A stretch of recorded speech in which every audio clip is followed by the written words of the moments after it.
Let's record a basic drum beat.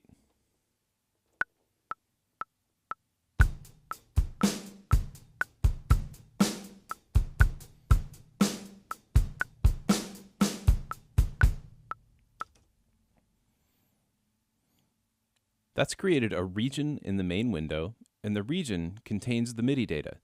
We can't go into the individual notes in the MIDI data in the main window, but what we can do is we can select this region, and on the left-hand side, in the inspector, we can adjust some basic parameters. What's kind of curious right now is when I select this region and I look at quantize, I see that it's already quantized to 16th notes. How did that happen? Well, I'm using a very special setting in Logic called MIDI through. So I'm going to delete this region and go over to my inspector. When there is no region selected in the main window, the inspector will show region MIDI through.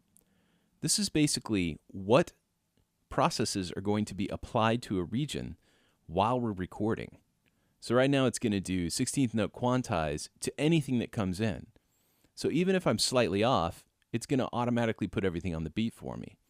We can also apply all these other things like transpose, and we can adjust velocity. We can have it loop automatically. That's pretty cool. We can also have it mute. I'm going to turn on my cycle mode just by clicking on 1 and dragging over to 5. This has created an area of 4 bars, which I'll be recording in. I'm going to play slightly off, and we'll hear what the quantize does.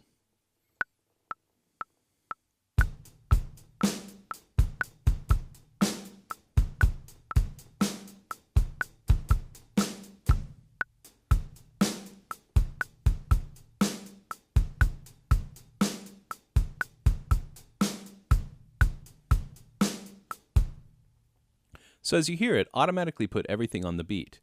All of these parameters are completely non-destructive. That means that it's not actually writing it to the region. So if I select the region and go to the inspector, I can go back to my original performance just by turning this off. Vice versa, we can select the region that we just recorded without any quantize, select quantize, and put it all exactly on the beat. So that's basics of how we can get a MIDI region into the main window and how we can use MIDI through to process that stuff in real time, and also how we can take a region and apply quantize or transpose or velocity, whatever we choose, to the entire region.